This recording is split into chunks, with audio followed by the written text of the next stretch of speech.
Sciatica అనే నేను Udayasri present మనతో పాటు ఇప్పుడు స్టూడియోలో ఖ్యాతన్ ఆరోగ్య కేంద్ర నుంచి ఖ్యాతన్ దిలీప్ కుమార్ గారు మనతో ఉన్నారు. హీఈస్ ఎక్స్పర్ట్ ఇన్ ఆయుర్వేదం, ఆక్యుపంచర్ అండ్ న్యాచురల్ సైన్స్. మాట్లాడదాం. నమస్తే అండి. నమస్తే. లాస్ట్ టైం మీతో వీడియో చేస్తే చాలా మంచి రెస్పాన్స్ వచ్చింది. కింద కమెంట్స్లో మీరు చెప్పిన కొన్ని టిప్స్ ఉన్నాయి. నీ పెయిన్స్కి మనం ఇంట్లో చేసుకునే విధంగా చిన్న చిన్న టిప్స్ మీరు చెప్పారు. సో మంచి రెస్పాన్స్ వచ్చిందండి. అండ్ వాళ్ళే మళ్ళీ ఇంకా కొన్ని ప్రాబ్లమ్స్కి మిమ్మల్ని టిప్స్ అడుగుతూ అండ్ మెడిసిన్ గురించి కూడా అడుగుతూ ఉన్నారు. అందులో ముఖ్యంగా కమెంట్స్లో అడిగింది ఏంటంటే సయాటికా ఒకటి, and back pain, neck pain and arthritis. So ఇవాళ మనము ఆ టాపిక్స్ మాట్లాడుకుందాం.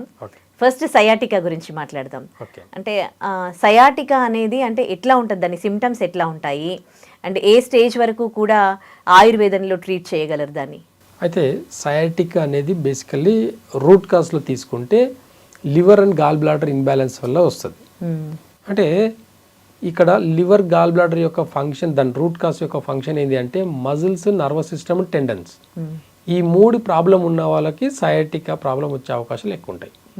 అందరూ ఏమనుకుంటారంటే బ్యాక్ పెయిన్ అనుకుంటారు. అంటే నడుము నుంచి ఒక పక్క ఒక కాలు అంటే హిప్ జాయింట్ నుంచి బ్యాక్ సైడ్ నుంచి ఇట్లా కింది దాకా వస్తుంటుంది. అంటే ఇక్కడ బోన్ రిలేటెడ్ సంబంధించింది కాదు అని అర్థం చేసుకోవాలి ఫస్ట్. అందరు ఏమనుకుంటారు బ్యాక్ పెయిన్ అని చెప్పేసి ఇది ఏం చేస్తారు, నేరుగా ఆర్థోపెడిక్స్ తోటి పోయి డైరెక్ట్గా ఎంఆర్ఐ తీస్తారు. ఎంఆర్ఐ తీస్తారు. ఎంఆర్ఐలో చాలా క్లియర్గా అండి బోన్ రిలేటెడ్ సంబంధించిన ప్రాబ్లమ్స్ ఉంటే చాలా క్లియర్గా చూసుకోవచ్చు. నర్వస్ సిస్టమ్కి ఏమైనా ప్రాబ్లమ్ ఉంటే కూడా చూసుకోవచ్చు. ఇక్కడ మజిల్కి సంబంధించి కానీ టెండన్కి సంబంధించింది కానీ ఏదైనా ప్రాబ్లం ఉంటే స్కానింగ్లో పడవు. ఇప్పుడు రాత్రి పడుకున్నప్పుడు మెడ పట్టుకుంటుందండి కొంతమందికి, నిద్రలో మెడ పట్టుకుంటుంది. 99% మెడ పట్టుకోవడం అంటే ఏంటి అంటే మన బాడీలో మన బాడీలో గాలి తత్వం ఎక్కువైపోయి గాలి అక్కడ పీడనం అనేది స్ట్రక్ అయిపోయి మెడ పట్టేసుకుంటుంది. అలాగే ఇలా కదిలిస్తే నొప్పి అవుతుంటుంది. అలాగే నేరుగా హాస్పిటల్కి వెళ్ళేసి ఎక్స్రే తీస్తారు. ఎక్స్రే తీస్తే ఇక్కడ మెడ ఇరిగిపోలే కదా నైట్ జస్ట్ ఒక గాలి ఎక్కువ గ్యాస్ట్రిక్ ప్రాబ్లం వల్ల గ్యాస్ ప్రాబ్లం అయ్యి క్యాచ్ అయింది. ఇక్కడ జస్ట్ ఎక్స్రే చూస్తే ఏమీ తెలియదండి, కానీ ఎక్స్రే తీపిస్తారు. కానీ నిజం చెప్పాలంటే ఎక్స్రే అవసరం లేదండి. అక్కడ జస్ట్ మనకు ఒక చిన్న గ్యాస్ట్రిక్ ప్రాబ్లం బాడీలో విండ్ తగ్గించుకోగలిగితే చాలు, ఆటోమేటిక్గా రిలీజ్ అవుతుంది. లేదు అంటే కొన్ని యాక్యుపెంచర్ పాయింట్స్ ఉంటాయి, ఆ ప్రెషర్ పాయింట్స్ని జస్ట్ యాక్టివేట్ చేసుకుంటే కూడా తగ్గుతాయి. ఈ టాపిక్ మాట్లాడు. కాకపోతే సయాటికా కూడా ఎలా ఉంటుంది అని అంటే మనకు ఏదో ఒక కాలుకి బ్యాక్ సైడ్ నుంచి ఒక చిన్న నర్వ్ అనేది వీక్ అయిపోయి, అంటే ఆ సయాటికా నర్వ్ అనేది వీక్ అయిపోయి అక్కడ బ్లడ్ సర్క్యులేషన్ అనేది తగ్గిపోయి బోన్కి మధ్యలో ఉండే ఒక సయాటికా నర్వ్ని ఇట్లా ప్రెస్ చేస్తుంటుంది. ఏం ప్రెస్ చేస్తుంది? బోన్ ప్రెస్ చేయదండి మ్యాక్సిమము. అక్కడ ఉన్నదంతా కూడా మజిల్ టేర్ లాగా అయ్యి ఒక మజిల్లో ఉండే నర్వ్ టేర్ అయిపోయి ఒక పక్క సైడ్ నుంచి పైనుంచి ఇట్లా సైడ్ వరకు సైడ్ నుంచి వస్తుంటుంది అనమాట. కరెక్ట్గా మీరు అక్యుపెంచర్లో ఏముంటుందంటే గాల్ బ్లాడర్ ఛానల్ అని ఉంటుంది, జీబీ ఛానల్. అది మీరు ఒకవేళ ఛానల్ చూస్తే సయాటికా పెయిన్ కూడా అలాగే వస్తుంటుంది. మీరు అక్యుపెంచర్ గాల్ బ్లాడర్ ఛానల్ అని యూట్యూబ్లో కొడితే వస్తుంది. ఆ యూట్యూబ్ ఛానల్ యొక్క ఎనర్జీ ఫ్లో చూస్తే మీకు ఈ పక్క నుంచి ఇలా వచ్చేసి ఇలా వచ్చేసి కింది దాకా వెళ్తుంటుంది అనమాట, అరికాల దాకా వెళ్తుంది. ఆ లైన్ ఎక్కడెక్కడికైతే డ్రా అవుతుంటుందో అదే సయాటికా పెయిన్ కూడా అదే రూట్లో పెయిన్ వస్తుంది. దీన్ని బట్టి అర్థం చేసుకోవాలి సయాటికా అనేది బ్యాక్ బోన్కి సంబంధించింది కాదు, ఒక నర్వస్ సిస్టమ్కి, ఒక మజిల్కి, ఒక టెండన్కి సంబంధించింది. ఈ మూడు కూడా లివర్కి, గాల్ బ్లాడర్కి కనెక్ట్ అయి ఉంటుందన్న విషయము జనాలకు అవేర్నెస్ లేకపోవడం వల్ల సయాటికా కూడా ఆపరేషన్లు చేయించుకొని తగ్గించుకోలేకపోతున్నారు. కానీ చాలా ఈజీగా, చాలా సులువుగా మనము ఈ గత వీడియోలో ఎలా అయితే మోకాలకు కొన్ని టిప్స్ చెప్పి తగ్గించుకున్నారో జనాలు, సేమ్ అలాగే అండి. గుర్తుపెట్టుకోండి, సయాటికాని 2 కాళ్ళకు ఏదో ఒక లెగ్కి పెయిన్ మాత్రమే పైనుంచి కింది దాకా పారడం, అంటే అక్కడ ఉన్న బ్లడ్ సర్క్యులేషన్లో ఫ్లో అనేది తగ్గిపోవడం వల్ల, లేదంటే బ్లడ్ సర్క్యులేషన్లో వీక్ ఉండడం వల్ల, నర్వస్ సిస్టమ్ వీక్ ఉండడం వల్ల ఒక సయాటికా పెయిన్ వస్తుంది. ఇది నిజం చెప్పాలంటే ఒక డైజెషన్ వల్ల వస్తుంది. సరిగా డైజెషన్ కాకపోవడం వల్ల, అంటే లివర్ గాల్ బ్లాడర్ ఏంటి అంటే డైజెషన్ ప్రాసెస్ని, మెటబాలిజం సిస్టమ్ని మొత్తం, అంటే మనం తిన్న ఫుడ్లకేంటి మొత్తం న్యూట్రిషన్స్ అన్నీ మనకు బాడీకి అందాలంటే మనకు గాల్ బ్లాడర్ లివరే పనిచేస్తుంది. కాబట్టి ఈ టాక్సిన్స్ అన్నీ కూడా బయటికి పంపించకపోవడం వల్ల ఏదో ఒక నర్వస్ సిస్టంలో గ్యాస్ట్రిక్ ప్రాబ్లం ఎక్కువైపోయి అక్కడ విండ్ ఎక్కువైపోయి ఆ పైనుంచి కింది దాకా కాలు పారడం కాకుండా నొప్పి అనేది వస్తుంది, విపరీతమైన సివియర్ పెయిన్ ఉంటుంది. ఇంత సివియర్ పెయిన్కి యాక్యుపెంచర్లో కానివ్వండి, ఆయుర్వేదంలో కానివ్వండి, న్యాచురోపతిలో కానివ్వండి చాలా ఈజీగా అనమాట. న్యాచురోపతి పద్ధతిగా చూస్తే మాత్రం ఖచ్చితంగా వీళ్ళు పులుపు ఆపేసి చూస్తే 50% నొప్పి తగ్గిపోతుంది. యాక్యుపెంచర్లో ఒక పాయింట్ చెప్తాను, చాలా ఎక్సలెంట్ రెమెడీ సయాటికాకి ఎక్సలెంట్ రెమెడీ చెప్తాను ఈరోజు గుర్తుపెట్టుకొని. గతంలో ఏ వీడియో అయితే చూసి మీరు కామెంట్స్ పెట్టారో, ఎలా అయితే నీ పెయిన్స్కి మీరు నొక్కి చూసి కామెంట్స్ పెట్టారో, అలాగే సయాటికా గుణంగా ఈరోజు నేను చెప్పే టిప్ని పాటించిన తర్వాతనే మీరు కామెంట్ పెట్టండి. మీ కామెంట్ 10 మంది చూసి నేర్చుకునేలాగా ఉండాలి. మీ కామెంట్ వచ్చేసి 10 మందికి ఇన్స్పిరేషన్ లాగా ఉండాలి తప్ప మీరు టైంపాస్ కోసం రీల్స్ చూసేలాగైతే మాత్రం కామెంట్ పెట్టకండి. రీలే చూడండి మీరు, మీకు అవసరం లేకపోతే. మీకు అవసరం అని అనిపిస్తే మీకు కానీ మీ ఫ్రెండ్స్కి కానీ మీ ఫ్యామిలీ మెంబర్స్ ఎవరికైనా ప్రాబ్లం ఉన్నప్పుడు ఖచ్చితంగా నేను చెప్పిన రెమెడీ పాటించిన తర్వాతనే కామెంట్ పెట్టండి. మనం గతంలో ఏం చెప్పాం, మనం ఇక్కడ నుంచి ఇక్కడ వరకు మొత్తం బాడీ అని తీసుకున్నాం. ఇవి 2 కాళ్ళు, ఇవి 2 చేతులు, మధ్యలో ఉన్నాయి లెగ్స్, ఈ 2 చేతులు, ఇది తల భాగం, బాడీ ముందు భాగం, బాడీ వెనక భాగం. సయాటికా ఎక్కడ వస్తుందండి మనకు? 2 లెగ్స్, ఏదో ఒక లెగ్కి వస్తుంది. ఓకేనా? సయాటికా అంటే ఏంటి? హిప్ జాయింట్ నుంచి సైడ్ నుంచి వస్తుంది. ఓకేనా? ఇవి 2 కాళ్ళు అనుకున్నాం కదా మనం. ఈ 2 కాళ్ళు అనుకున్నాం మనం, గుర్తుపెట్టుకుని ఈ 2 కాళ్ళు అనుకున్నాం. ఈ 2 కాళ్ళ మధ్యలో నుంచి స్పైనల్ కార్డ్ ఉంటుంది మనకు. 2 కాళ్ళ మధ్యలో నుంచి బ్యాక్ సైడ్లో స్పైనల్ కార్డ్ ఉంటుంది మనకు, స్పైనల్ బోన్ ఉంటుంది.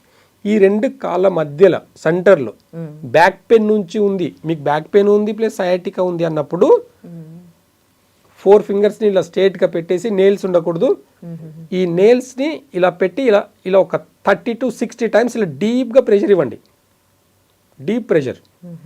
ఇది స్పైనల్ కార్డ్లో ఉండే సయాటికా నర్వ్ రిలీజ్ అవ్వడానికి ఉపయోగపడుతుంది. ఇలా ఒక 60 టైమ్స్ గట్టిగా డీప్గా అనాలి. ఇది స్పైనల్ కార్డ్. ఓకేనా? కరెక్ట్గా దీని సెంటర్, ఈ 2 కాళ్ళ సెంటర్. ఓకేనా? తర్వాత వచ్చేసి మనకు ఇక్కడ లాజికల్గా చూడాలి, చాలా లాజిక్ చూడండి.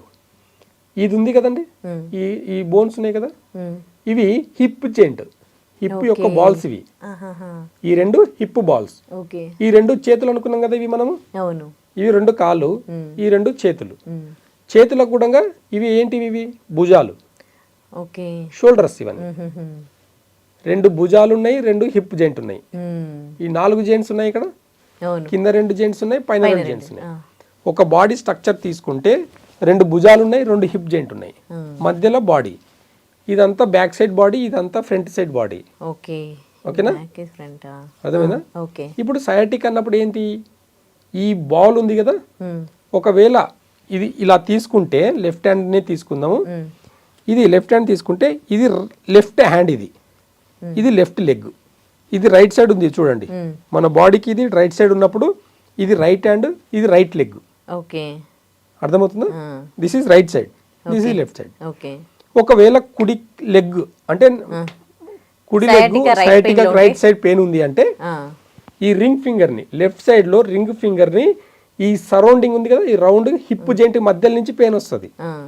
మనం ఏం చేసినాము, ఈ రెండిటికి మధ్యలో ఒక 30 సెకండ్స్ డీప్ ప్రెషర్ ఇచ్చినాము. దాని తర్వాత ఒకవేళ ఈ బాల్ రౌండ్ ఉందా, ఈ బాల్ కి రౌండ్ గా కరెక్ట్ గా ఈ ఫింగర్ ని ఇలా పట్టుకొని లాగి ఇలా అనాలండి. గట్టిగా ఇలా పట్టి ఇలా లాగి ఇలా అనాలి. అందరు ఇలా పట్టి లాగుతారు, అలా కాదు, ఇలా క్యాచ్ చేయాలండి. లాకింగ్ సిస్టమ్ ఇది. ఒకసారి మా దగ్గరకు వస్తే మేము నేర్పిస్తాం పేషెంట్కి, వాళ్ళు ఇంటికి వెళ్ళేసి చేసుకోవచ్చు. అందుకని ఇలా పట్టుకుంటే వదులుకోలేరు. మేము ఒకసారిగా ఇట్లా పట్టుకున్నామంటే మీరు ఇలా లాగితే కూడా రాదు మీకు చెయ్యి, అంత గట్టిగా పట్టుకుంటాం. దీంట్లో అంత గ్రిప్ ఉంటుంది. ఇలా పట్టుకున్నాం అనుకోండి, ఇలా అంటే వచ్చేస్తుంది. అదే ఇలా పట్టుకున్నాం అనుకోండి, ఇక్కడ కింది నుంచి లాక్ చేసి ఉంటాము, పై నుంచి లాక్ చేసి ఉంటాము, పైన ప్రెషర్ వేసి ఉంటాము. మీరు చెయ్యి వదిలించుకోవాలంటే కష్టం, అంత డీప్ ప్రెషర్ పడుతుంది. కాబట్టి ఈ లెగ్ని ఇలా పట్టుకొని ఇలా ఒక 30 టైమ్స్ అంటాం. అప్పుడు ఏమవుతుందంటే లెగ్ని పట్టుకొని కొంచెం బ్యాలెన్స్ చేసినట్టు. అప్పుడు ఈ లెగ్ కూడా అంటే మనం బ్యాలెన్స్ చేస్తున్నాం. ఇక్కడ స్పైనల్ కార్డ్ నుంచి 2 నరాలు సపరేట్ అయ్యి రైట్ కు లెఫ్ట్ కు నర్వస్ సిస్టమ్ వస్తుంది. మనం రెండింటిని లెగ్స్ ని బ్యాలెన్స్ చేస్తాం. 2 లెగ్స్ ని ఇలా అని చెప్పేసి బ్యాలెన్స్ చేసి ఓన్లీ రైట్ సైడ్ ప్రాబ్లం ఉన్నప్పుడు ఈ రింగ్ ఫింగర్ దగ్గర ఈ రౌండ్ని డీప్ ప్రెషర్ చేస్తాం ఇక్కడ, డీప్ ప్రెషర్ ఇస్తాం. దీని చుట్టూ ఇట్లా రాస్తాం. ఓకే. రాసినప్పుడు ఇక్కడ ఉన్న నర్వ్ అనేది ఆటోమేటిక్గా రిలీజ్ అయిపోతుంది. విత్ ఇన్ 2 minutes కానీ ఇలా చేయగలిగితే మీరు 2 నిమిషాల తర్వాత మీ సయాటికా పెయిన్ చూసుకుంటే 90 to 100% తగ్గుతుంది. ఇది నేచర్ అండి. జస్ట్ ఇక్కడ ప్రెషర్ ఇవ్వడం వల్ల, జస్ట్ దాన్ని ఇలా ఇలా అనడం వల్ల అక్కడ అంత ఇంపాక్ట్ ఎట్లా పడుతుంది అసలు? మరి మోకాళ్ళకి ఇక్కడ ఇలా నొక్కున్న తర్వాత ఎలా తగ్గిందని అంటున్నారు అందరూ. కొన్ని వందల కామెంట్స్ కదా, అవును మేము చేసామండి తగ్గింది మాకు చాలా బాగుంది సార్ అని చెప్పేసి అంటున్నారు కదా. అవును అంటున్నారు. ఎలా బాడీ ఇది ఇక్కడ దాకా బాడీ తీసుకున్నప్పుడు ఇవి 2 కాళ్ళు, ఇవి 2 చేతులు, ఇవి లెగ్స్ వచ్చేసి యాంకిల్ జాయింట్, ఇవి నీ జాయింట్, ఇవి హిప్ జాయింట్, ఇది వచ్చేసి రిస్ట్ జాయింట్, ఇది వచ్చేసి ఎల్బో జాయింట్, ఇది వచ్చేసి షోల్డర్ తర్వాత బాడీ ముంగట అటాచ్. ఎలా ఉంది? అదే మొత్తం ఇంకా బాడీ అంతా చేతుల్లోనే ఉంది. మనం చూసేదాన్ని బట్టి ఉంటుంది ఏదైనా. మనం ఏం చూస్తే అదే అండి. పాజిటివ్గా చూసి చేస్తే పాజిటివ్. మీరు నెగిటివ్ థాట్ ఏదో చెప్తున్నాడని చూస్తే మీ కర్మ అనుకునాలి, అంతే అనుకునాలి. ఇంకా మనం హాస్పిటల్ చుట్టూ తిరగాలి, ఆపరేషన్ల చుట్టూ చేసుకుంటే తిరిగితే కూడా తక్కువ కావు. రూపాయి ఖర్చు కానీ టెక్నిక్ చెప్తుంటే కూడా దాన్ని విలువ లేకుండా చేస్తే అంతే కదా, అనుభవించాల్సిందే కదా. కాబట్టి నేచర్ ఏం చెప్తుంది అనేది కూడా ఒకసారి వింటే ఖచ్చితంగా ఆపరేషన్ అవసరం లేదు, ట్యాబ్లెట్ అవసరం లేదు, ఇంజెక్షన్ అవసరం లేదు. ఇప్పుడు అట్లాగే మరి బ్యాక్ పెయిన్ కూడా వస్తూ ఉంటుంది చాలా మందికి, దానికి కూడా సర్జరీలు చేయించుకుంటూ ఉంటారు. మరి దానికి సర్జరీ చేసుకున్న తర్వాత కూడా మళ్ళీ బ్యాక్ పెయిన్ వస్తే వచ్చిన కేసెస్ చూసాను నేను కూడా. విన్నారు కదా, చూసారు కదా. దాని తర్వాత ఏం చేస్తారు చెప్పండి ఒకసారి చూద్దాం. ఇంకేం చేస్తారు? సఫర్ అవ్వాలి. బెడ్ చచ్చిపోయినట్టు ఒక శవం లాగా బెడ్ మీదే ఉండాలి. యుక్త వయసులో 25 ఏళ్ళు 30 ఏళ్ళు 35 ఏళ్ళ వయసులో స్పైనల్ కార్డ్ ఆపరేషన్ చేసుకుని బెడ్ మీద ఉండే పేషెంట్లు కొన్ని వందల వేల మంది ఉన్నారు. అంటే ఇక్కడ సక్సెస్ రేట్ అనేది కూడా 50-50. స్పైనల్ కార్డ్లో ఒకసారి ఇంజురీ అయ్యింది, స్పైనల్ కార్డ్లో ఒకసారి ఆపరేషన్ చేశారంటే దాని రేటింగ్ ఫస్టే చెప్తారు మీకు. ఒక్క చిన్న నరం కూడా కట్ అయిందంటే కష్టం అండి కాలు రావడం అనేది కూడా ఫస్టే చెప్పి చేస్తారు. వాళ్ళకు కూడా గ్యారంటీ లేదండి. ఆపరేషన్ చేసేటప్పుడు ఖచ్చితంగా బాగా అవుతుంది అని అనుకుంటే సెక్యూరిటీ సంతకం పెట్టించుకుంటారు కదా. పెట్టించుకోకండి. ఆపరేషన్కి ముందు ఎందుకు సెక్యూరిటీ సంతకం పెట్టించుకుంటున్నారు? అన్నీ చెప్తారు, అన్నీ క్లియర్గా చెప్తారండి. మేము ఆపరేషన్ చేస్తాము, తర్వాత దేవుని ఇష్టం. డాక్టరే కదా దేవుడు. జనాలు నమ్ముకునేది ఏంది? దేవుని లాక్కున్నారండి మీరు అని చెప్తారు డాక్టర్. మంచిగా అయితే దేవుడు, అదే బాగాలేదనుకోండి అదే డాక్టర్ని తిట్టుకుంటూ వెళ్ళిపోతారు. ఇక్కడ అవేర్నెస్ కావాల్సింది జనాలకే. ఎవరికైతే నొప్పి ఉందో, ఎవరికైతే బాధ ఉందో ఖచ్చితంగా నేచర్ మీద అవగాహన కావాలి, ప్రకృతి మీద ఒక గ్రిప్ అవగాహన, మినిమం అవగాహన. ఎక్కువ అవసరం లేదు, ఓవర్ నాలెడ్జ్ అవసరం లేదు, మినిమం బేసిక్ నాలెడ్జ్ కావాలి. మన తాత ముత్తాతలు ఎవరు నడుము నొప్పిన ఆపరేషన్ చేయించుకోలేదు. 90 ఏళ్ళు అయితే కూడా నడుములు బాగున్నాయి, మోకాళ్ళు బాగున్నాయి, వాళ్ళ సయాటికా లేదు, బ్యాక్ పెయిన్ లేదు, ఏమీ లేదు. కింటల బస్తాలు మోసినరు. కింటల బస్తాలు వీపు మీద వేసుకొని మోసినప్పుడు రాని స్పైనల్ కార్డు సిస్టమ్ దగ్గర కూర్చుంటే స్పైనల్ కార్డు ప్రాబ్లం వచ్చిందని ఆపరేషన్ చేయించుకుంటున్నారు మీరు. ఇప్పుడు చాలా మంది డాక్టర్లు కూడా చెప్తున్నారు ఇట్లా కూర్చోవద్దు, ఇలా పడుకోవద్దు. అంటే బాడీ సిస్టమ్ అనేది మనకి ఇష్టం వచ్చినట్లు మనము మూమెంట్ ఇవ్వడానికి అనుకూలంగానే మన బాడీ అనేది ఉంటుంది. కానీ ఇప్పుడు ఎందుకు ఇంత స్ట్రిక్ట్గా ఇది వెయిట్ లిఫ్ట్ చేయొద్దు, దీని మీద ఇటు సైడ్ పడుకోవద్దు అని ఎందుకు చెప్తూ ఉన్నారు? డైజెషన్ ఇన్బ్యాలెన్స్ వల్ల ప్రతి ఒక్కటి కూడా బాడీలో ప్రతి పెయిన్ కూడా ప్రతి ఒక్కటి కూడా పోషక లోపం వల్ల వస్తుంది. మనం హెల్దీ ఫుడ్ తింటున్నాం అనుకుంటున్నాం, కానీ మనం తినేదంతా కూడా ఇండైజెషన్ ఫుడ్ తినడం వల్ల ఈరోజు back pain, sciatica, back pain, మోకాలు నొప్పులు ఇవన్నీ కూడా వచ్చేదానికి రూట్ కాస్ వచ్చేసి డైజెషన్ సిస్టమ్ బాగాలేకపోయినప్పుడే వస్తుంది. మీ డైజెషన్ బాగైతే మీకు పోషక లోపం వల్ల అన్ని ఆర్గాన్స్ అన్నీ బాగుంటుంది, బోన్ బాగుంటుంది, బోన్ మ్యారో బాగుంటుంది, టిష్యూ బాగుంటుంది, మొత్తం A to Z ఆర్గన్స్ అన్నీ కూడా ప్రాపర్గా ఫంక్షన్ అవుతుంది. ఎప్పుడైతే మీరు టేస్ట్కి విలువ ఇచ్చి పులుపుకి కానీ కారంకి కానీ ఎక్కువ టేస్ట్ ఇచ్చేసి కొంచెం కానీ స్పైసీ ఫుడ్ తిని కొంచెం హెవీ, ఈ మధ్య ఏమైపోయిందంటే ప్యాషన్, ప్రోటీన్ ఫుడ్ తినండి, ప్రోటీన్ తినండి. అయ్యా మీకు దండం పెడతా, ప్రోటీన్ తింటే heavy digestion, heavy diet. Protein అంటే ప్రోటీన్ బాడీకి కావాలి, పోషకాలు చెప్పుకొని ప్రోటీన్ కావాలి, విటమిన్స్ కావాలని చెప్పుకొని 30-40 ఏళ్ళ కింద ఎవరు తినలే. ఇప్పుడు ఎందుకు తింటున్నారు ఆలోచించండి ఒకసారి. ఇప్పుడు జిమ్లు చేస్తారుగా, 6 packs అవన్నీ, వాటి కోసం ఎక్కువగా తింటూ ఉంటారు కదా. నా దగ్గరకు ఒక పేషెంట్ వచ్చారండి, మంచి బాడీ బిల్డర్, హెవీ డ్రింకర్ కూడా, మంచి తాగుతాడు, తింటాడు, జిమ్కి వెళ్తాడు, చాలా బాగున్నాడు, హెల్తీగా ఉన్నాడు. ఆయనకు ఏదో ఒక ప్రాబ్లం వల్ల జిమ్కి వెళ్ళడం మానేసిన తర్వాత ప్రాబ్లం ఎక్కడొచ్చింది అని అంటే ఆయన స్టమక్ వచ్చేసింది. ఎంత మంచి బాడీ బిల్డర్, స్టమక్ వచ్చేసింది. జిమ్ ఆపేసిన తర్వాత ఆయాసం ఎక్కువైంది, 2 కిడ్నీలు ఫెయిల్ అయినాయి. ఎందుకు ఫెయిల్ అయినాయి తెలుసా? ఆయన జిమ్ చేసేటప్పుడు అడిషనల్గా హెవీ ప్రోటీన్, బోన్ మ్యారో పెరిగేదానికి, కండలు మజిల్స్ పెరిగేదానికి ప్రోటీన్ ఎక్కువ తిని ఇండైజెషన్ వల్ల ఎక్కువ ప్రోటీన్ తిన్నప్పుడు స్పైనల్ కార్డ్ మీద వెయిట్ పడుతుంది, కిడ్నీస్ మీద ఓవర్లోడ్ అవుతుంది. మరి ఇంతమంది తింటున్నారు కదా ప్రోటీన్ పౌడర్, ఇంతమంది వాడుతూ ఉన్నారు కదా, జిమ్కి వెళ్ళే వాళ్ళందరూ కూడా ప్రోటీన్ షేక్ తీసుకుంటారు. నా జిమ్కి వెళ్ళే వాళ్ళందరూ కూడా నా దగ్గరకు ఒక్కసారి రండి. ఒక్క ప్రెషర్ పాయింట్, మర్మకళ అని ఉంటుంది, మర్మకళ. ఈ మర్మకళలో 108 మర్మ పాయింట్స్ ఉంటాయి. ఒక్కొక్క పాయింట్ దగ్గర నొక్కితే అబ్బా అబ్బా అబ్బా అబ్బా అని ఏడ్చే వాళ్ళని చూపిస్తారండి. జిమ్ చేయడం, కండలు పెంచడం గొప్ప కాదు, మన స్ట్రెంత్ ఎంత ఉందని చూసుకోవడము, మన ఇంటర్నల్ ఆర్గన్స్ ఫంక్షన్ ఎలా ఉంది అనేది కావాలి కదా. కండలు పెంచినంత మాత్రం నువ్వు ఫిట్ అని ఎలా చెప్తావు? కండలు పెంచుకొని హార్ట్ అటాక్ వచ్చిన వాళ్ళు ఉన్నారు. జిమ్ చేసుకుంటే ఎందుకు చచ్చిపోతున్నారు కొంతమంది?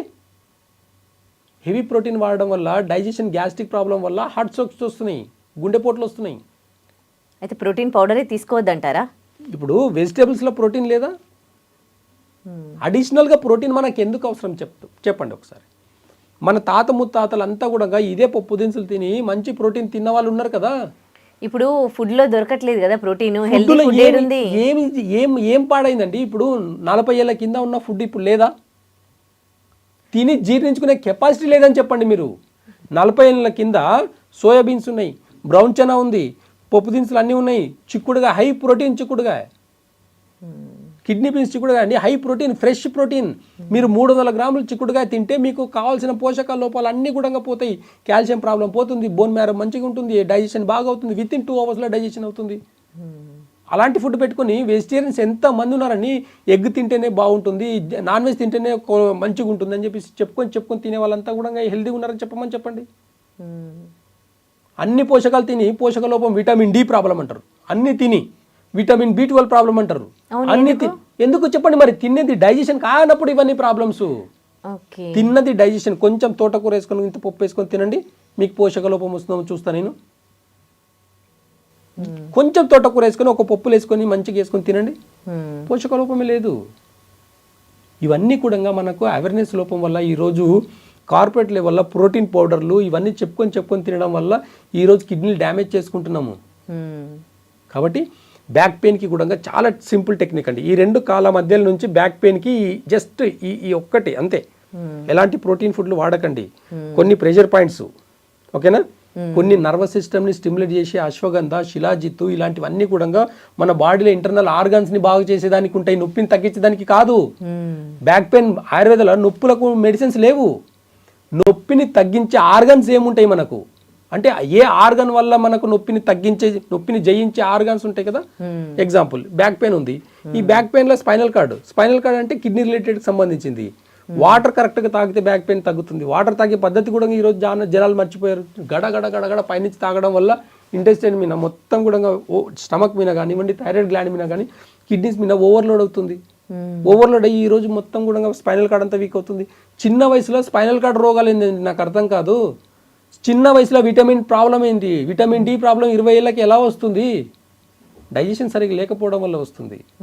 ఏం తినాలి, ఎలా తినాలి, ఏ ప్రాబ్లమ్స్ వస్తే ఏం తినకూడదు, ఏం తినాలి, మా దగ్గరికి వచ్చే వాళ్ళకి ఇవే చెప్తామండి మేము. అసలు బ్యాక్ పెయిన్కి ఈ రెండు ఫింగర్స్ మధ్యలో ఇది పెడితే బ్యాక్ పెయిన్ తగ్గిపోతుంది. సివియర్ బ్యాక్ పెయిన్ దీని మీద ఒక 4 ఫింగర్స్ ఇలా పెట్టేసి ఒక డీప్ ప్రెషర్ ఇస్తే తగ్గిపోతుంది.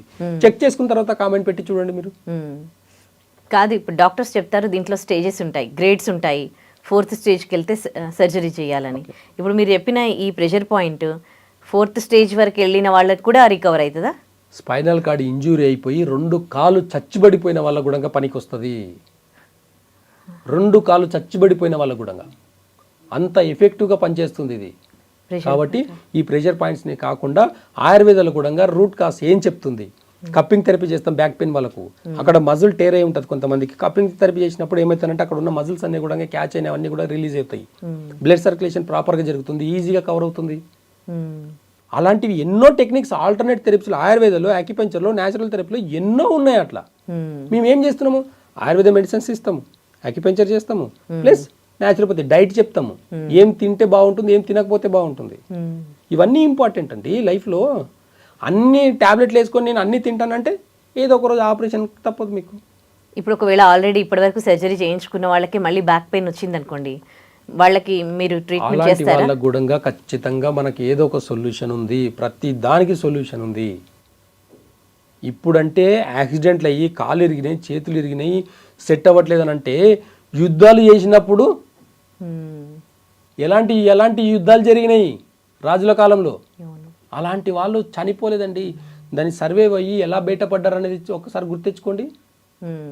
యుద్ధాలు అంటే ఒకప్పుడు జిమ్ కన్నా ఎక్కువ బలిష్టంగా ఉండేది ఒక్కొక్కప్పుడు. యుద్ధ వీరులు అంటే ఎలా ఉండేది ఒకసారి చూడండి మీరు, ఎంత బలిష్టంగా ఉండేది. 100 ఏళ్ళు వాళ్ళ హెల్త్ ఎంత ఇంటర్నల్ ఆర్గన్స్ని ఎంత స్ట్రాంగ్గా పెట్టుకుని అప్పుడు తిన్న ప్రోటీన్ పేర్లు చెప్పండి. ఇప్పుడు నాకు యుద్ధ వీరులు తిన్న ఫుడ్ ఏందో చెప్పమని చెప్పండి. ఇప్పుడు అలాంటి డైట్ ఇప్పుడు పెట్టండి, అది అలాంటి డైట్ ఇప్పుడు జీర్ణించుకునే కెపాసిటీ ఇవ్వండి, చూద్దాం. యుద్ధ వీరులకు ఉన్న శక్తి ఇప్పుడు జిమ్ బాడీకి వెళ్ళేసి 6 ప్యాక్ చేసుకునే వాళ్ళ బాడీ ఎలా ఉంటుందో తెలుస్తుంది. అంటే అప్పుడు తిన్నది మామూలుగా ఇవే ఆకుకూరలు, కూరగాయలు ఏమున్నాయండి అప్పుడు, ఏమున్నాయి అప్పుడు?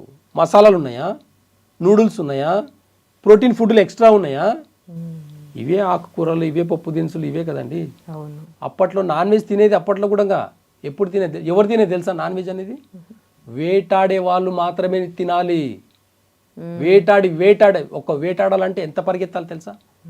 అంత ఫిజికల్ శక్తి ఉంటేనే వేటాడి ఒక జింకను కొట్టుకొని వచ్చి, ఒక మేకను కొట్టుకొని వచ్చి, ఒక కుందేల్ని కొట్టుకొని వచ్చి తినేది. ఇప్పుడు 5 స్టార్ హోటల్ కూర్చొని తింటున్నాం. తినడం గొప్ప కాదు, జీర్ణించుకోవడం గొప్ప. మీ జీర్ణశక్తి బాగున్నప్పుడు రాయి ఆడుకుంటూ పిల్లలు, చిన్నపిల్లలు ఒక 40 ఏళ్ళ కింద పిల్లలు ఆడుకుంటూ మట్టి తిన్న రోజులు. ఇప్పుడు మరమరాలు తింటే కూడా జీర్ణం అవ్వట్లేదు. మీ జీర్ణశక్తి ఎలా ఉందో తెలుసుకోండి. సార్ చాలామంది చెప్తారు, సార్ నా జీర్ణశక్తి చాలా బాగుంది సార్, తింటాను ఫ్రీగా మోషన్ పోతుంది సార్. మరి ప్రాబ్లం ఎందుకు వచ్చింది? ప్రాబ్లమ్స్ ఎందుకు వస్తున్నాయి? విటమిన్ ప్రాబ్లం ఎందుకు వస్తుంది? విటమిన్ B12 ప్రాబ్లం, విటమిన్ ఎన్ని ఉన్నాయండి అసలు చెప్పుకుంటూ పోతే. అవును, ఒక్క డైజెషన్ మీద ఆధారపడి ఉంటుంది అనేది ఎవరికి ఎంతమందికి తెలుసు? ఈ డైజెషన్ ప్రాబ్లంతోనే విటమిన్ డెఫిషియన్సీ అయితే అంతే కదండి. మరి మంచి ప్రోటీన్ ఫుడ్, మంచి విటమిన్స్ ఫుడ్ తిన్నారంటే మన బాడీకి అందినప్పుడు పోషక లోపాలు ఎందుకు వస్తాయండి మనకు? అది జీర్ణం కాకుండా తిన్నది తిన్నట్టు మోషన్కి పోయినప్పుడే ఈ పోషక లోపం వస్తుంది. ఇంత చిన్న డైజెషన్ని మంచిగా పెట్టుకుంటే సరిపోయేదానికి ఆయుర్వేదంలో అద్భుతమైన మెడిసిన్స్ ఉన్నాయి. ఏ డిసీజ్ అయినా సరే ఫస్ట్ రూట్ కాస్ట్లో మేము డైజెషన్ని సరి చేస్తాం. ఎందుకు తెలుసా? అంటే ఆయుర్వేద మందులు కూడా జీర్ణించుకోవాలి. ఆయుర్వేద మందులు వేసుకున్నట్టు తిన్నది తిన్నట్టు మోషన్ పోతే కాదు కదా. ఆయుర్వేద మెడిసిన్స్, ప్రతి మెడిసిన్ మీ జీర్ణశక్తిలో కలిసిపోయినప్పుడే అవి మన బాడీకి అబ్జర్వేషన్ అయ్యి మంచిగా ప్రోటీన్స్ అంటే ట్యాబ్లెట్ల యొక్క స్ట్రెంత్ కూడా మన నరాల్లో చొచ్చుకపోయినప్పుడే మనకు అన్ని ఆర్గన్స్కి స్ట్రెంత్ వస్తుంది, రూట్ కాస్ నుంచి తగ్గుతుంది. కాబట్టి ఇవన్నీ కూడా మనం చూడాలి. మరి జీర్ణక్రియ మంచిగా ఉంచుకోవాలి అని అంటే చాలా మెడిసిన్స్ ఉన్నాయి, చాలా రకాలు ఉన్నాయి. ఎగ్జాంపుల్ ఇప్పుడు మనకి ఇది అంబ్లికల్ అండి, మనకి దీని చుట్టూ అంటే బొడ్డు చుట్టూ కూడా మనకు స్మాల్ ఇంటెస్టైన్ ఉంటుంది. జీర్ణశక్తిని అంటే జీర్ణించుకునే కెపాసిటీ యొక్క మన హై టెంపరేచర్, ఎలాంటి ఫుడ్ అయినా సరే ఆ స్మాల్ ఇంటెస్టైన్లో హై టెంపరేచర్కి డైజెషన్ అయిపోయి దాని పోషక లోపాలు అన్నీ కూడా ఏ పోషకాలు ఎక్కడ కావాలని, ఏ ఆర్గన్స్ కావాలని సపరేట్ చేసేది అంతా కూడా మనకు స్మాల్ ఇంటెస్టైన్. అదొక్క జఠరాగ్ని అంట మనం. ఆ జఠరాగ్ని ఒక్కటి మంచిగా ఉంటే షుగర్ లేదు, బీపీ లేదు, థైరాయిడ్ లేదు, స్పైనల్ కార్డ్ లేదు, బ్యాక్ పెయిన్ లేదు, ఏది లేదండి. ఒక్క జీర్ణశక్తిలో స్మాల్ ఇంటెస్టైన్ మంచిగా పెట్టుకుంటే చాలు. అది పగలపూట యాక్టివ్గా ఉంటుంది. అందుకే ఒకప్పుడు మార్నింగ్ హెవీగా డైట్ తినేది, ఇప్పుడు నైట్ పడుకునేటప్పుడు హెవీగా డైట్ తింటున్నాం. మార్నింగ్ డైట్ హెవీగా తిన్నప్పుడు డే అంతా నువ్వు కష్టపడడం వల్ల నీ జీర్ణం అనేది తొందరగా అవుతుంది. నైట్ ఈవినింగ్ నువ్వు రెస్ట్ చేసుకునే టైంలో నువ్వు హెవీగా తింటే ఎలా జీర్ణం అవుతుంది? నైట్ హెవీగా తినడం ఆపేసి చూడండి, మీ జీర్ణశక్తి స్లోగా బాగవుతుంది. ఇప్పుడు అంతా ఉల్టా అయిపోయింది, రివర్స్ అయిందండి. ఒకప్పుడు మార్నింగ్ హెవీగా తినేది, మధ్యాహ్నం మోడరేట్గా తినేది, ఈవినింగ్ వచ్చేసి స్నాక్స్ లాగా తిని పడుకునేది. కానీ ఇప్పుడున్న జీవన విధానంలో మార్నింగ్ 2 ఇడ్లీ తింటాడు, మధ్యాహ్నం అది ఏదో జాబ్లో వెళ్ళి తినట్టు లంచ్ తింటాడు, ఈవినింగ్ ఇంటికి వచ్చేసి రిలాక్స్ అయిపోయి ఫుల్ బిర్యానీ తింటాడు. అంత తింటే రాత్రి ఎవరికి జీర్ణించాలండి? అసలు బాడీకి ఏం పని లేదా? సాయంత్రం అయితే ఆవులన్నీ ఇంటికి వెళ్ళిపోతున్నాయి, ప్రశాంతంగా నెమరేసుకుంటా తింటాయి అంతే. ఆవులు కూడా, జంతువులు కూడా నైట్ తిండి తింటాయి ఆవులు. నైట్ ఆవు దగ్గరికి వెళ్ళేసి ఇంత మేతేయండి, ముట్టను ముట్టవు. పగలంతా దాని పని ఒకటే, పగలంతా కష్టపడి తినాలి, సాయంత్రం కానీ నెమరేసుకుంటూ ఉండాలి అంతే. పగలంతా తిన్నది నైట్ అంతా నెమరేసుకుంటూ తినాలి. దానికి ఆవు యొక్క గుణం మనకుంటే అదే ఆవు వల్ల ఎన్నో పోషక లోపాలన్నీ కూడా పోతాయి. పంచామృతం ఆవు వల్ల ఎన్నో గొప్పలు ఉన్నాయి చెప్పుకుంటూ పోతే. కాబట్టి ఇలాంటివన్నీ కూడా బ్యాక్ పెయిన్కి, సయాటికాకి, ప్లస్ నెక్ పెయిన్కి, వీళ్ళన్నిటికీ కూడా రూట్ కాస్ నుంచి కరెక్ట్గా చూస్తే గ్యాస్ట్రిక్ ప్రాబ్లం వల్ల వచ్చే, పోషక లోపం వల్ల వచ్చే ప్రాబ్లమ్స్ తప్ప చిన్న చిన్న ప్రాబ్లమ్స్ ఇవన్నీ మేజర్గా అనుకోకండి. ఒక బ్యాక్ పెయిన్ వస్తే ఎంఆర్ఐ తీయాలి 7,000 పెట్టి 10,000 పెట్టి, 700 పెట్టి మెడిసిన్స్ తీసుకుంటే తగ్గిపోయే రోగాలు అంటే ఇవన్నీ. డైజెషన్ సిస్టమ్ మంచిగా పెట్టుకుంటే ఈజీగా ఒక రకమైన పప్పు, ఒక ఆకుకూర రోజు ఎలా ఎందుకు వస్తాయండి విటమిన్స్ ప్రాబ్లమ్స్? మీ జీర్ణశక్తి అంటే మార్నింగ్ టైంలో తిని చూడండి, 9 లోపల తినండి, 9 లోపల తిని చూడండి ఒకసారి, ఒక నెల రోజులు తిని చూడండి, మీ డైజెషన్ సిస్టమ్ ఎట్లా బాగుంటుంది లేదు చూడండి. సో నెక్ పెయిన్ కి కూడా డైజెషన్ సిస్టమే ప్రాబ్లం. అన్నిటికీ గ్యాస్ట్రిక్ ప్రాబ్లం వల్లనే అక్కడ హార్మోన్స్ అన్నిటి, అక్కడ నర్వస్ సిస్టమ్ అంతా కూడా జామ్ అయిపోయి అక్కడ పోషక లోపం వల్లనే వస్తాయి. ఇప్పుడు నెక్ పెయిన్ వచ్చిన వాళ్ళు కూడా ఇట్లా చెయ్యి పెయిన్ చెప్తూ ఉంటారు, ఇదంతా తిమ్మిరెక్కుతుంది అని, ఇక్కడ పెయిన్ వస్తుందని. నెక్ పెయిన్ వచ్చే వాళ్ళకి ఒక్కటే అండి, చాలా బాగా గుర్తుపెట్టుకోండి. ఎవరికైనా నెక్ పెయిన్ నుంచి ఇలా తలంతా పట్టేసుకొని ఇలా లాగుతూ వాళ్ళ చెయ్యి దగ్గరికి వచ్చింది అంటే బాగా గుర్తుపెట్టు. ఇది తల భాగం, 2 కాళ్ళు 2 చేతులు చెప్పాము, ఇది తల అని చెప్పాము. ఇది తల ముందు భాగం, ఫేస్ సైడ్, ఇది వెనక భాగం. ఓకేనా? వెనక భాగం నెక్ ఉంది, ఇది వెనక భాగం. నేను పట్టుకునే టెక్నిక్ చాలా ఇంపార్టెంట్. ఓకే, ఇట్లా కదా, ఇలా పట్టుకోవాలి. ఇలా పట్టుకున్నామంటే వదలలేమండి మనం. చెయ్యి పేషెంట్ లాగితే కూడా మేము వదలమండి. ఇలా పట్టుకున్నామంటే అంతే, ఇంకా గట్టిగా ఇలా ఒక 60 టైమ్స్ ఇలా అనండి. ఒక 60 టైమ్స్ ఇక్కడ నుంచి ఇక్కడ వరకు ఇలా ఇలా నొక్కాలి, ఇలా నొక్కాలి. ప్రెషర్ ఇది పట్టుకొని ఇలా ప్రెషర్ తోటి నొక్కాలి. ఈ చేతితోటి ఇలా పట్టుకుంది, ఇలా ఒక 30 సెకండ్స్ అనాలి. ఇలా ఒక 30 సెకండ్స్ అంటే మీ నెక్ పెయిన్ చూసిన తర్వాత కామెంట్ పెట్టండి. తగ్గకపోతే అడగండి నాకు. ఎలా తగ్గదో నేను చూస్తారండి. అది కూడా ఏ గ్రేడ్ లో ఉన్న నెక్ పెయిన్ కూడా అసలు నెక్ బెల్ట్ వేసుకొని వస్తారండి కొంతమంది. ఫస్ట్ డే బెల్ట్ తీపిస్తా, ఫస్ట్ వచ్చిన సెకండ్ ఫస్ట్ బెల్ట్ తీస్తే లోపలికి రండి అని చెప్తాను నేను. వెళ్ళేటప్పుడు నొప్పి ఉండదండి, ఈ టెక్నిక్ చేసి పంపించేటప్పుడు నొప్పి ఉండదు వాళ్ళకి. ఇప్పుడు మోకాల నొప్పులు కూడా ఇలా చేసుకునే కదా తగ్గించుకుంటున్నారు అందరు నా వీడియోలు చూసిన తర్వాత. ఇది కూడా అంతే అండి. ఇది నెక్ ప్రాబ్లంకి, ఇది బ్యాక్ పెయిన్కి, ఇది సయాటికాకి. లెఫ్ట్ అయితే లెఫ్ట్, రైట్ అయితే రైట్. సయాటికా చాలా సింపుల్గా తగ్గించుకోవచ్చు అండి ఇవన్నీ. కాబట్టి రూట్ కాస్ నుంచి ఆయుర్వేద చూస్తాము, రూట్ కాస్ నుంచి యాక్యుపంచర్ చేస్తాము, రూట్ కాస్ నుంచి న్యాచురోపతి కూడా ఎలాంటి పద్ధతులు చెప్పాలి, ఎలాంటి డైట్ తినాలనేది కూడా చెప్పి ఇవన్నీ సమభాగంలో చెప్పి పేషెంట్ని తగ్గిస్తాము. ట్యాబ్లెట్ వేసుకో, లేదంటే ఆపరేషన్ చేసుకో. మా దగ్గర ట్యాబ్లెట్ వేసుకొని ఆపరేషన్ చేసుకున్న తర్వాతనే పేషెంట్స్ వస్తారు. అన్నీ అయిపోయిన తర్వాతనే వస్తారు మన దగ్గరికి. ఇప్పుడు నెక్ పెయిన్కి మీరు చెప్పారు కదా, ఇప్పుడు ఇలా చేసుకోవాలని, చేసుకున్నాక ఈ తిమ్మిరి ఇదంతా తగ్గిపోతుందా, సెట్ అవుతుందా? కొంతసారి బల్జ్ అంటారు కదా, 2 నిమిషాల పోతుంది. 2 నిమిషాలు. మరి వాపు అవంతా కూడా పోతుందా? పోతుందండి. వాపు అంటే ఏంది, అక్కడ ఉన్న మజిల్స్ లో విండ్ ఎక్కువైంది, గాలి ఎక్కువై స్వెల్లింగ్ లాగా అనిపిస్తుంది. అలాంటి స్వెల్లింగ్ కూడా పోతుందండి మనకు.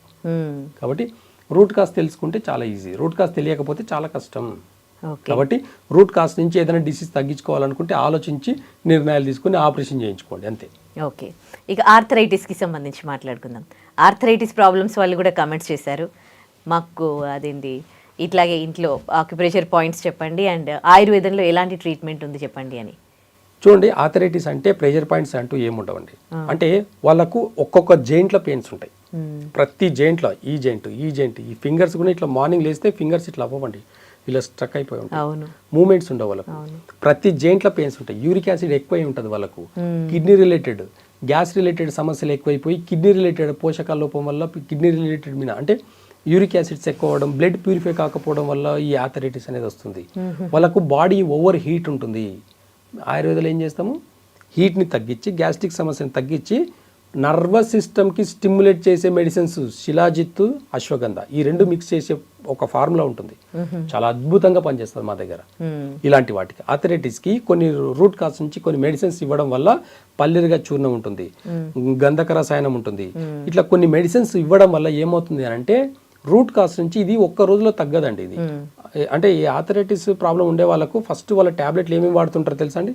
ఒక స్టెరాయిడ్ వాడుతుంటారు, ఒక పెయిన్ కిల్లర్ వాడుతుంటారు, ఒక యాంటీబయాటిక్ వాడుతుంటారు, ఒక మల్టీవిటమిన్ వాడుతుంటారు, ఇట్లా ఒక 5-6 కాంబినేషన్స్ ట్యాబ్లెట్లు వాడుతుంటారు. ఏ ఒక్క రోజు ట్యాబ్లెట్ మానేస్తే వాళ్ళు బెడ్ నుంచి లేవని కూడా లేవడు. అంత సివియారిటీ ప్రాబ్లమ్స్ ఉంటాయి. ట్యాబ్లెట్ వేసుకుంటేనే తిరగాలి, అలాంటి సిచ్యువేషన్స్ ఉంటాయి. ఇలాంటి వాళ్ళకు కూడా రూట్ కాస్ నుంచి మనం అంతా కూడా నాడి చూసి రూట్ కాస్ నుంచి వాళ్ళకి మెడిసిన్స్ ఇవ్వడం వల్ల కరెక్ట్ 3 to 4 months వాళ్ళకు కూడా పర్మనెంట్గా తగ్గుతుంది. అలాంటి వాళ్ళకి ఈ శిలాజిత్కి సంబంధించి ప్లస్ మంచి పెయిన్స్ కాకుండా హీట్ని తగ్గించి ఇక్కడ నర్వస్ సిస్టమ్ని స్టిమ్యులేట్ చేసేదానికి శిలాజిత్ అశ్వగంధ టాబ్లెట్ చాలా రేర్గా కాంబినేషన్ మేమే ప్రిపేర్ చేస్తాం. ఈ 2 కాంబినేషన్లు విడివిడిగా చూస్తారు అందరు, కానీ ఈ 2 కలిపినప్పుడు చాలా అద్భుతంగా పనిచేస్తుంది. ఏనుగు పల్లెరుగా అంటాం, ఏనుగు అంత బలం వచ్చే ఏనుగు పల్లెరుగా గోక్షూర్ అంటారు. అటువంటి మెడిసిన్స్ ఇవ్వడం కూడా ఏనుగు లాంటి బలం వచ్చే మెడిసిన్స్ ఉన్నాయండి. అలాంటి మెడిసిన్స్ ఇవ్వడం వల్ల కూడా ఖచ్చితంగా రూట్ కాస్ నుంచి ఖచ్చితంగా పర్మనెంట్ గా తగ్గే అవకాశాలు చాలా, మన 1000 మంది ఉన్నారండి మన దగ్గర. కొంతమందికి ఇట్లానే వంకర్లు అయిపోయి ఉండడం కూడా చూసాను. మరి నార్మల్ అయిపోతాయా? అవన్నీ తగ్గిపోతాయి, ఫ్రీ అయిపోతాయి. ఒక ఆయిల్ కూడా ఇస్తాం, నారాయణ తైలం అని చెప్పేసి ఒక వేప నూనె ఇస్తాం. అవన్నీ కూడా మనం ఇవ్వడం వల్ల కూడా ఫింగర్స్ ఫ్రీ అయిందే కాకుండా వాటి ఫింగర్స్ లో మూవ్మెంట్ అనేది కూడా ఫ్రీ అవుతుంది.